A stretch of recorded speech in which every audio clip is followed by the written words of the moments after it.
Lieutenant Han Jin stood at the viewport of Harmony Station, watching the stars. The space station hung in orbit around a neutral trading post planet, where many species came to meet. Jin had been here for 6 months now, as part of the Human Coalition's diplomatic team. "Lieutenant Jin, please report to Science Bay 7. Your new assignment has arrived," said a voice over his wristcom. Jin sighed. Another day, another alien to explain human culture to. He straightened his blue uniform and headed toward the science section of the station. The doors to Science Bay 7 slid open with a soft hiss. Inside, Captain Lee waited next to a strange alien Jin had never seen before. The alien had light blue skin that seemed to glow slightly. She, at least Jin thought it was a she, had 4 arms and appeared to be made of something like crystal or glass. Light moved under her skin in gentle waves. "Lieutenant Jin, this is scientist Neri of the Luminary Collective," said Captain Lee. "Neri, this is Lieutenant Han Jin, who will be your human guide during your stay." The alien turned all 4 of her eyes toward Jin. Her skin glowed a bit brighter. "Greetings, human Jin. I am most excited to begin our knowledge exchange," she said. Her voice sounded like gentle bells. Captain Lee handed Jin a datapad. "Neri is a xenobiologist. She's here to study human physiology as part of our new treaty with the luminaries. You'll be her primary contact and assistant." Jin nodded. "Welcome to Harmony Station, Scientist Neri. I look forward to working with you." "I will leave you two to get acquainted," said Captain Lee before walking out. Jin stood awkwardly for a moment. The alien was staring at him with all 4 eyes, not blinking. "So, what would you like to know about humans first?" Jin asked. Neri's skin flashed with bright patterns. "I have many questions. Your species fascinates us. You are so independently functional." "Independently functional," Jin repeated, confused. "Yes. Among luminaries, we are strictly divided by profession and function. I am of the scientist class. We have builder class, leader class, worker class, and other specialized groups." Jin nodded slowly. "We have different jobs too, but any human can choose their profession." Neri moved closer, her crystalline skin catching the light. "Most interesting to us is your reproduction system. Luminaries have life continuer class who handle all reproduction. The rest of us are non-reproductive." Jin felt his face grow warm. On his first day, and they were already discussing reproduction.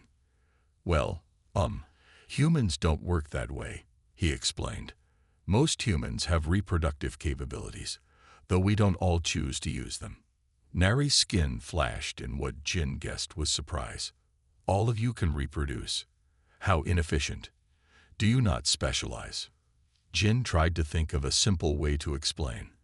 "We have 2 biological sexes, male and female, that together can create children. But reproduction isn't our only purpose." "How many sexes did you say?" "Only 2. Neri's skin now pulsed with rapid colors. "Luminaries have 7 different biological configurations."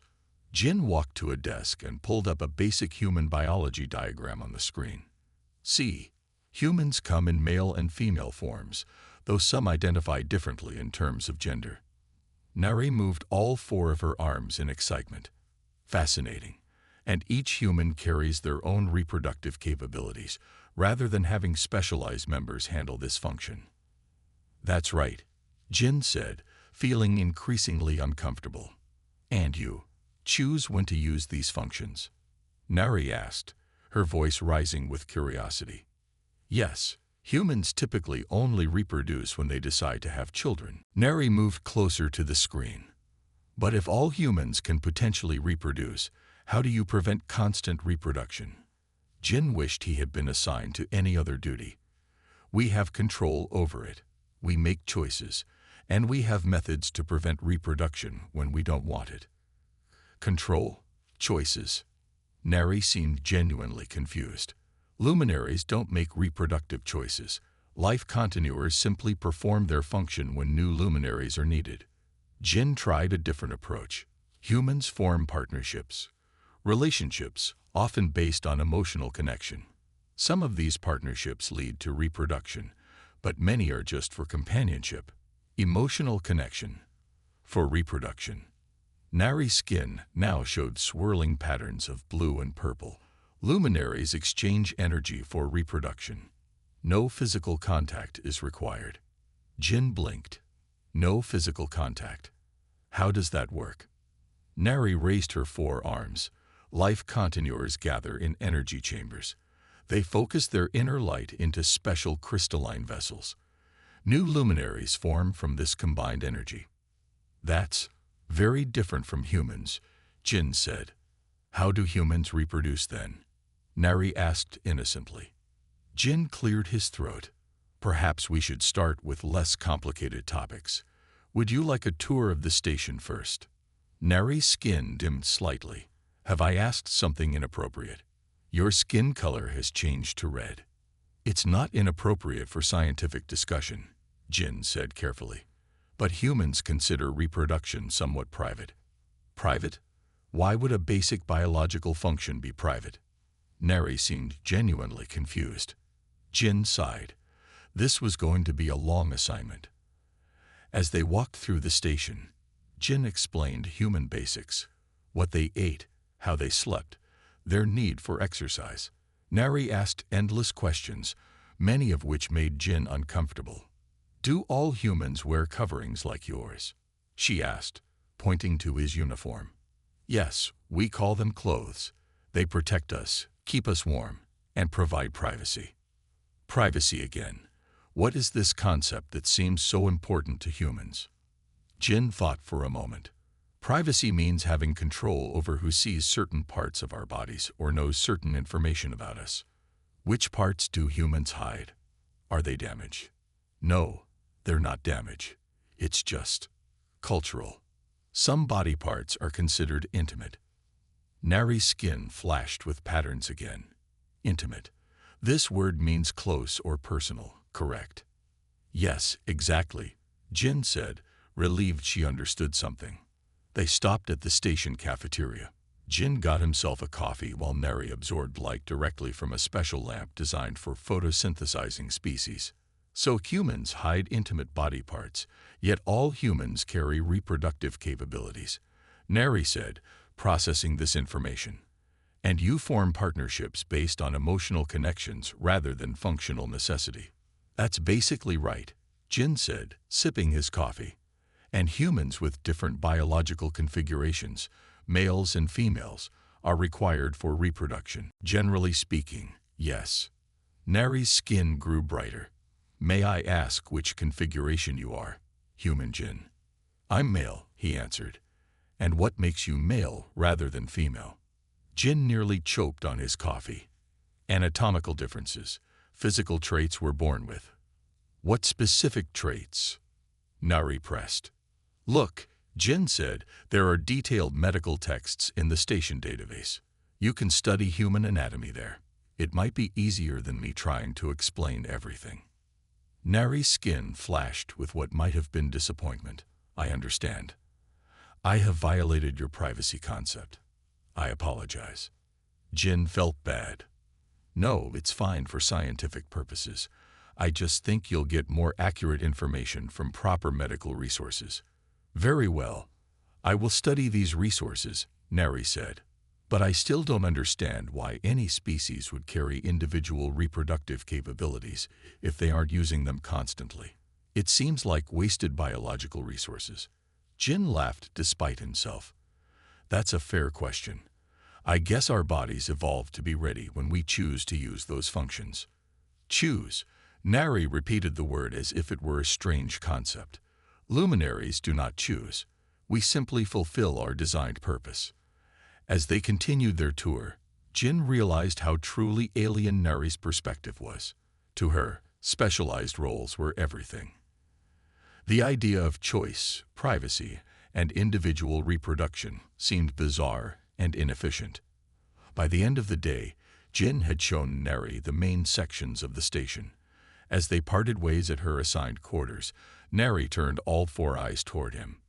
Human Jin, I have one final question for today. Jin braced himself. Go ahead.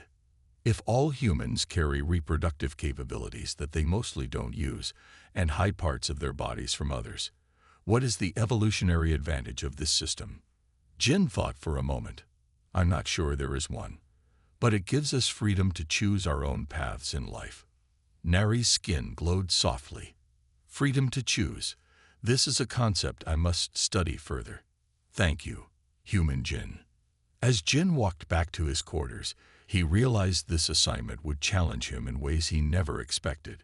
Explaining humanity to someone who saw the world so differently wouldn't be easy, but maybe both of them would learn something valuable along the way. 3 days had passed since Lieutenant Jin met Nari.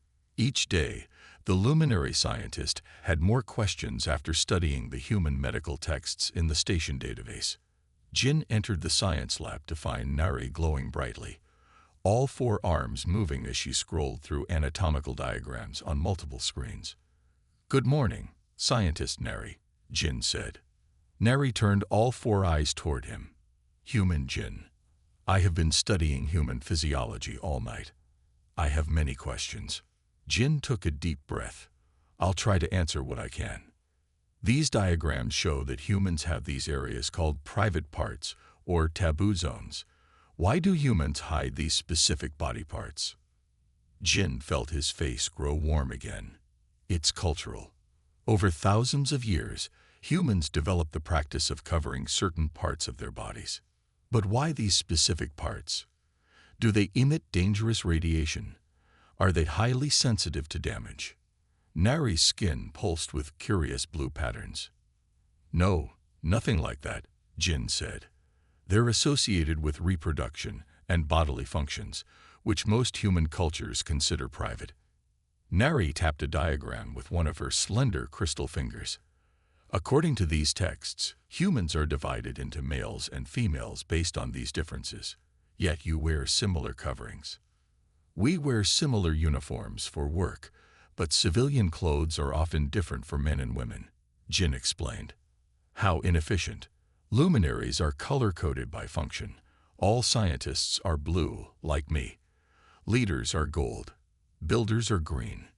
Life continuers are white. Jin nodded.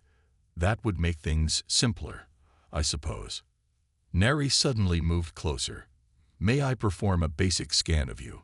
Non-invasive, of course, just to compare readings with these diagrams. Jin hesitated. What kind of scan? Just a light-based analysis, completely external. Nari held up a small device. It will help me understand human biology better. All right, Jin said, as long as it's just external. Nari's skin brightened with excitement. She waved the device over Jin from head to toe. The device made soft beeping sounds. Fascinating, Nari exclaimed. You truly do have only 2 distinct biological sexes. Luminaries have 7 different biological configurations, each with a specific role in our society. 7? Jin asked, genuinely curious. Yes, I am configuration 3, designed for scientific work. We have enhanced sensory capabilities, but no reproductive systems at all. Only configuration 7s, life continuers, can participate in energy exchange for reproduction. Jin found himself interested despite his discomfort. So you don't choose your profession. Your biology determines it. Of course. What would be the point of choice? Our bodies are perfectly designed for our functions. Nari seemed confused by the question. The door to the lab slid open. Dr. Kim, the station's medical officer, walked in. Lieutenant Jin, I need to borrow you for a moment, she said. Jin excused himself and stepped outside with Dr. Kim. We have a situation, Dr. Kim said in a low voice. Your luminary friend has been asking highly personal questions about human reproduction to several crew members. Commander Park is not happy. Jin sighed. She's just curious. Luminaries don't have the same concepts of privacy that we do. Well, she asked Ensign Lee if she could examine his reproductive organs for her research. He nearly filed a formal complaint. Jin ran a hand through his hair. I'll talk to her. She doesn't understand our social norms yet. When Jin returned to the lab, Neri was still studying the diagrams. Neri, we need to talk about appropriate interactions with the crew, Jin said carefully. Neri's glow dimmed slightly. Have I done something wrong? You can't ask people about their reproductive organs or ask to examine them. That's considered very private and inappropriate in human culture. Neri's skin showed swirling patterns of confusion. But how can I study human biology if I cannot observe it directly? The diagrams only tell me so much. There are proper channels for scientific research, Jin explained. You would need formal approval, consent forms, and medical supervision. You can't just ask people random personal questions. I don't understand this privacy concept, Neri said. Luminaries have no such restrictions. Any scientist may study any aspect of any luminary. Our bodies are not secret. Jin tried a different approach. Think of it like this. Some information is restricted to certain clearance levels, right? Just like some parts of the station require special access. Neri's glow brightened. Yes, we have information restrictions based on function. Well, information about human bodies is restricted too. Not everyone gets access without permission. Neri seemed to process this. So I need special permission to access human biological data. Exactly, Jin said, relieved she was understanding. Then how do I get this permission? Jin thought for a moment. Dr. Kim might be able to arrange proper medical research sessions with volunteers. But you need to stop asking random crew members personal questions. Neri's skin flashed with acceptance. I will comply with these cultural restrictions, though they seem inefficient. Later that day, Jin took Neri to the station's observation deck. They sat watching ships come and go from the planet below. Human Jin, I have been thinking about your reproductive system, Neri said suddenly. Jin tried not to sigh. What about it? It must be extraordinarily special if it requires so much protection and privacy. Jin almost laughed. I wouldn't say special, just private. But why would evolution create a system that needs hiding? There must be something remarkable about it. Neri's skin glowed with curiosity. Is it dangerous? Powerful? Magical? No, nothing like that, Jin said. It's just how humans evolved. I have a theory, Neri continued, her glow intensifying. Human reproduction must involve something so extraordinary that it must be kept hidden from other species. Perhaps this is why humans have spread across so many star systems despite being physically weaker than many species. Jin wasn't sure whether to laugh or be concerned. I promise you, there's nothing magical about human reproduction. Then why hide it? Why make it so private? There must be an evolutionary advantage. Jin struggled to explain. Privacy isn't about advantage. It's about dignity and respect. Neri's skin showed patterns Jin hadn't seen before. Dignity. Respect. These concepts are connected to body parts. How strange. A station-wide announcement interrupted their conversation. All personnel, routine system maintenance will begin in Section 12 in 15 minutes. Please clear that area. Jin stood up. That's near your quarters. We should get you back before they start.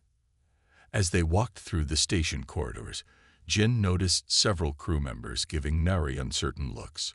Word of her personal questions had clearly spread. I think I need to give you a more comprehensive education on human social norms, Jin said. Maybe that will help prevent misunderstandings. I would appreciate that, Neri said. I do not wish to cause discomfort. They reached Neri's quarters just as maintenance crews arrived in the section. Tomorrow, we'll set up a proper educational session, Jin said, with appropriate materials approved by Dr. Kim. Neri's skin glowed softly. Thank you, human Jin.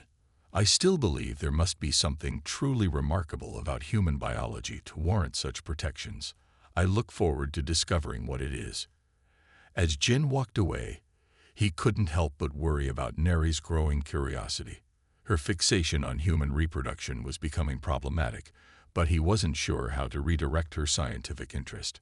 He had no idea that in just a few days, Nari would get far more information than either of them bargained for, and her reaction would create a diplomatic incident that would be remembered throughout the station for years to come. 1 week had passed since Lieutenant Jin began working with Nari.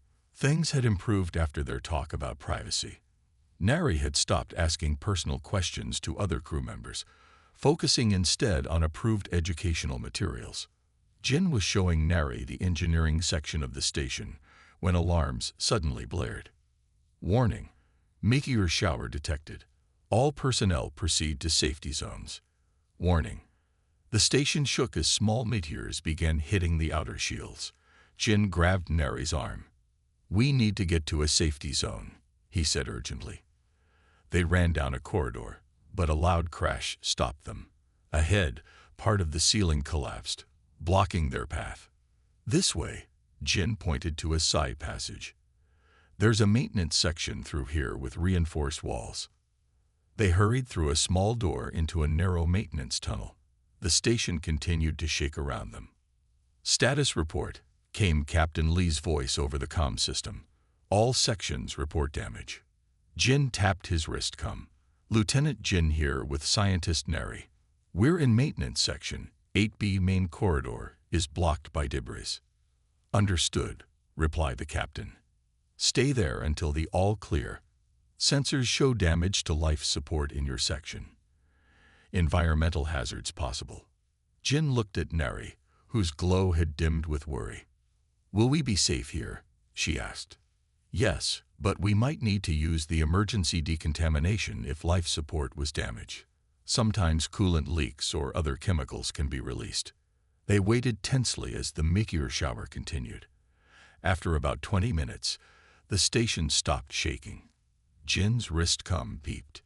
"Lieutenant Jin, this is Commander Park. The meteor shower has passed, but we have confirmed coolant leaks in your section. You and the luminary must use the emergency decontamination protocol before returning to the main station." "Understood, Commander," Jin replied. He turned to Nari. "We need to use the emergency decontamination chambers. There's a coolant leak, and it could be harmful if we bring it into the main station." Nari's skin rippled with concern. "What does this decontamination involve?" "There are 2 shower chambers at the end of this section. We'll need to remove our outer garments, place them in the disposal units, and use the sanitizing showers. Emergency replacement clothing will be provided." Nari's glow brightened slightly. "This is not a problem for luminaries. We have no privacy concerns about our forms." They made their way to the emergency decontamination area. It contained 2 small shower chambers separated by a wall. Each had a changing area with a privacy screen, and then a shower section. "You take the left chamber, I'll take the right," Jin said. "The instructions are simple.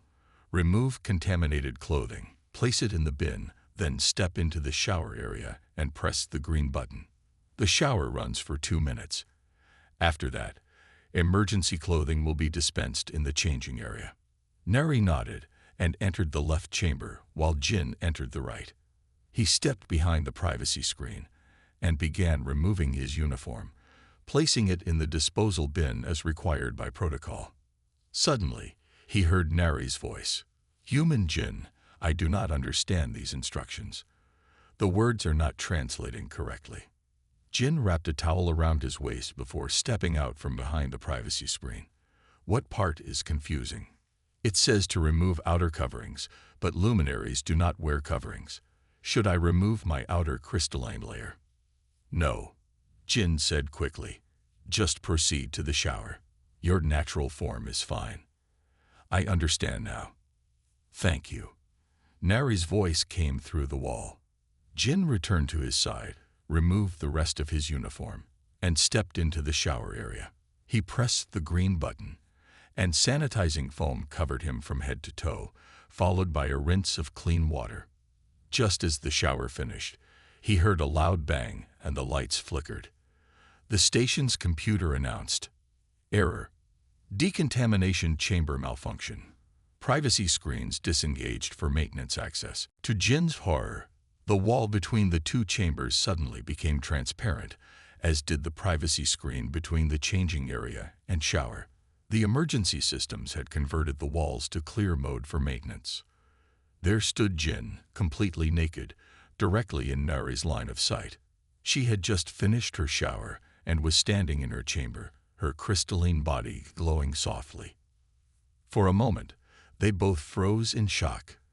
Then Nari's eyes, all four of them, moved downward to look between Jin's legs. Her entire body suddenly lit up with a blinding blue-white light. The glow was so intense that Jin had to shield his eyes. "By TECCVN stars!" Nari shouted, her voice higher than Jin had ever heard it. Her light grew even brighter, pulsing with waves of color that Jin hadn't seen before. Jin quickly grabbed a towel and covered himself, his face burning with embarrassment. "Nari, calm down. It's just a system malfunction." But Nari wasn't listening. Her glow had become so bright that the station's sensors began to alarm.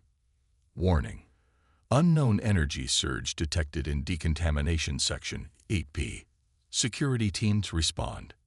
Nari's voice came in short, excited bursts. "They're external. Your reproductive organs are external. They're just hanging there, exposed to the environment, unprotected, vulnerable." Jin wished the floor would open up and swallow him. "Yes, male humans have external genitalia. It's perfectly normal for us." "Normal?" Nari's light pulsed even brighter. "You carry your reproductive system outside your body. How have humans survived as a species? One minor impact, and your entire reproductive capability could be damaged." Jin tried to maintain some dignity despite the situation. "Our bodies have adaptations to protect those areas. Can we please stop discussing this?" The decontamination chamber doors slid open, and emergency teams rushed in, stopping short at the sight of the blindingly glowing alien and the towel-wrapped lieutenant. "What's happening here?" demanded Security Chief Kang. "System malfunction," Jin said quickly. "Privacy screens failed. Nothing serious." Nari had finally started to dim, but was still much brighter than normal. "I have just made an extraordinary discovery about human male anatomy." Security Chief Kang looked confused. "What?" "Not now, Nari," Jin pleaded. The medical team arrived, led by Dr. Kim. She quickly assessed the situation and turned to the security team. False alarm. The luminary had a natural biological reaction to something unexpected. Their species can emit strong light pulses when surprised or shocked. The security team looked skeptical, but followed Dr. Kim's direction to leave. She handed Jin some emergency clothing. "Get dressed, Lieutenant. Then perhaps you can explain what caused such a strong reaction in our guest." After Jin was dressed, and Nari had finally dimmed to her normal glow, they sat in Dr. Kim's office. Jin's face was still red with embarrassment. "So," Dr. Kim said, "what exactly happened?" Nari spoke before Jin could stop her. "I observed human Jin's reproductive organs. They are external to the body. No luminary would design such a vulnerable system. It's evolutionary madness." Dr. Kim tried not to smile. "I see. And this shocked you." "All luminary biological systems are internal and protected," Nari explained, her skin still showing excited patterns. "Even our life continuers keep their energy generation organs safely inside their crystalline bodies. But humans just let these vital organs hang there, exposed to potential damage." Jin covered his face with his hands. "Can we please stop talking about this?" Dr. Kim patted his shoulder sympathetically. "Lieutenant Jin, why don't you take the rest of the day off? I'll explain human anatomy to Scientist Nari in more appropriate medical terms." Jin gladly took the opportunity to escape. As he left, he could hear Nari still excitedly questioning Dr. Kim about the evolutionary disadvantages of external reproductive systems. Word of the incident spread quickly throughout the station. By dinner time, Jin couldn't walk down a corridor without hearing stifled laughter. It seemed that the luminary's dramatic light show and shocked reaction had become the station's most entertaining story in months. Jin sat alone in the cafeteria, trying to ignore the curious looks and whispers. Commander Park sat down across from him. "Quite an incident today, Lieutenant," she said. Jin sighed. "I'd rather not discuss it, Commander. Actually, I think you handled it well. Cultural misunderstandings are inevitable in first contact situations." "Thank you, Commander." Commander Park leaned forward. "The Luminary Science Council has actually requested a formal report from scientist Neri about her observations of human biology.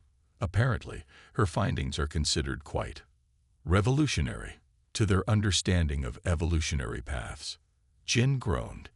His embarrassing anatomical reveal was going to become an official scientific report. The day couldn't possibly get any worse. 2 days after the decontamination incident, Lieutenant Jin still couldn't walk through the station without hearing whispers and stifled laughter. He had taken to eating meals in his quarters to avoid the stairs. His door chimed. Jin sighed and called out, "Enter." The door slid open to reveal Neri. Her glow was soft and steady, lacking the excited pulses of their last encounter. "May I speak with you, human Jin?" she asked. Jin nodded reluctantly. "Come in." Neri entered, her crystalline form catching the light. "I wish to apologize for my reaction during the decontamination incident. Dr. Kim explained that I caused you great embarrassment." Jin sat on the edge of his bed. "It's fine. You were surprised. It's a natural reaction. Dr. Kim has given me extensive information about human anatomy and evolution. I understand better now why your species developed as it did." Jin just nodded, hoping this conversation would end quickly. "I have been thinking about what I observed," Neri continued, her glow brightening slightly. Jin held up a hand. "Please, can we not discuss this anymore?" "But I have reached an important scientific conclusion," Neri insisted, her 4 arms moving in excitement. "Humans must be the bravest species in the galaxy." Jin blinked in surprise. "What?" "To evolve with such vulnerable external reproductive organs requires extraordinary courage. To function daily with these sensitive parts exposed to potential damage shows remarkable resilience." Jin wasn't sure how to respond. This wasn't the reaction he expected. "I have prepared a presentation for the Luminary Science Council," Neri continued. "My thesis is that humans have evolved remarkable psychological adaptations to compensate for their physical vulnerabilities." "Your thesis is about my genitals?" Jin asked in disbelief. "Not specifically yours," Neri clarified. "About human male anatomy in general, and what it reveals about your species' evolutionary path." Before Jin could respond, his wristcom beeped. "Lieutenant Jin, please report to the commander's office immediately." Jin stood up. "I have to go. We'll continue this later." He hurried to Commander Park's office, relieved for the interruption. When he arrived, he was surprised to find Captain Lee and 3 senior luminary officials waiting with the commander. "Lieutenant Jin," Commander Park said, "these are representatives from the Luminary High Council. They'd wish to speak with you." The tallest luminary, glowing gold like polished brass, stepped forward. "Lieutenant Jin, I am High Administrator Tai of the Luminary Collective. We have received Scientist Neri's preliminary report on human physiology." Jin felt his face grow warm again. "Sir, I can explain the incident." "No explanation needed," interrupted the High Administrator. "We are most impressed by her findings." Jin froze. Impressed. Indeed, Neri's observations about human external reproductive systems have caused us to completely reconsider our understanding of your species. Captain Lee nodded. "The luminaries have proposed an expanded cultural exchange program and a new joint research initiative." Commander Park handed Jin a datapad. "This is Scientist Neri's report. It's been shared with luminary leadership." Jin looked down at the title. "External Vulnerability as Evolutionary Advantage." How human anatomy reveals unparalleled psychological resilience and adaptive capacity. We had previously assessed humans as physically inferior to many species, continued High Administrator Ta. But Neri's insights suggest that this apparent vulnerability has driven extraordinary psychological and social adaptations. The courage it must take, added another luminary official, to explore space with such vulnerable anatomy, to engage in combat, to perform dangerous work, truly remarkable. Jin wasn't sure if he should feel proud or mortified. "Thank you. We would like to honor you, Lieutenant Jin," said High Administrator Ta. "Your contribution to interspecies understanding has been invaluable." "My contribution was accidental," Jin said. "Many great discoveries are," replied the administrator. "The Luminary Science Council requests your presence at a special ceremony on our homeworld next month." After the meeting, Jin wandered to the observation deck, trying to process what had happened. His moment of extreme embarrassment had somehow turned into a diplomatic breakthrough. He found Nari already there, gazing at the stars. "I've just met with your High Administrator," Jin said. Nari's glow brightened. "Yes, my report has been well received. The Science Council is fascinated by human anatomy and its implications." Jin sat beside her. "So my external parts have become a scientific sensation. Not just the parts themselves," Neri explained, "but what they reveal about human evolution and psychology. Luminaries now see humans in a new light." "How so?" Jin asked, genuinely curious. "For millions of years, luminaries evolved to protect all vital systems internally. We believe this was the superior evolutionary path. But your species took a different approach, leaving vital systems exposed but developing extraordinary protective behaviors and social structures." Jin had never thought about it this way. "I guess humans do go to great lengths to protect certain vulnerabilities." "Exactly." Nari's skin showed patterns of excitement. "Your clothes, your privacy norms, your complex social rules, all adaptations to protect external vulnerabilities. And yet, despite these vulnerabilities, humans have spread across the galaxy successfully." Jin found himself smiling despite his lingering embarrassment. "So my anatomical reveal has actually improved diplomatic relations." "Immensely," Nari confirmed. "Luminaries now view humans not as primitively designed beings, but as remarkably adaptive ones." 2 weeks later, Jin stood in the station's main reception hall as a delegation of luminary scientists arrived for the first official joint research initiative. To his shock, all the male luminaries were wearing small cup-shaped coverings over their midsections. "What are they wearing?" Jin whispered to Nari, who stood beside him. "Solidarity garments," she explained, her skin showing amusement patterns. "They believe it shows respect for human culture to cover the equivalent area, even though luminaries have nothing external there." Jin tried not to laugh. "That's thoughtful, I guess." Captain Lee leaned toward them. "This is a historic moment for human-luminary relations. Who would have thought it would come from a decontamination malfunction?" As the ceremony proceeded, Jin found himself the center of attention. The Luminary High Science Council presented him with a Crystal Award for outstanding contribution to xenobiological understanding. After the formal ceremony, Jin and Neri stood again at the observation deck. "You're returning to your homeworld tomorrow?" Jin asked. "Yes. I will lead the new research team studying human adaptations." Neri's glow was soft and steady. "But I will return in 3 months with the delegation. I've been assigned as the human liaison for the joint research project," Jin told her. "So I'll be working with you again." "I am pleased," Neri said. "I have learned much from you, human Jin." "And I from you," Jin replied, though not in the way either of us expected.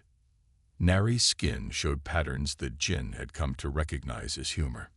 Different evolutionary paths can lead to wildly different biological solutions, yet sentient beings can still find common ground.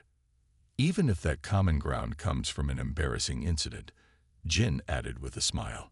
In science, there are no embarrassing incidents, Neri said. Only unexpected data points. As they watched the stars together, Jin reflected on how something so awkward had turned into something so positive. The universe was full of different beings with different bodies and different ways of life. Yet somehow, these differences, even the embarrassing ones, could bring understanding rather than division. The next day, as the luminary ship departed the station, Jin received a message on his datapad. It was from Nari. Human Jin, I have one final question that I hesitated to ask in person. Given the external vulnerability of human male anatomy, why did humans not evolve protective shells or retractable systems? Dr. Kim refused to answer this question. Jin laughed out loud, drawing curious looks from other crew members in the corridor. He typed a simple reply. Some questions are best left to evolutionary biologists. Safe travels, Nari. As Jin continued his daily duties on the station, the story of the luminary who got shocked by human anatomy gradually faded from station gossip, but the scientific and diplomatic breakthrough it created continued to strengthen relations between humans and luminaries for years to come. And Lieutenant Han Jin would forever be remembered in scientific circles.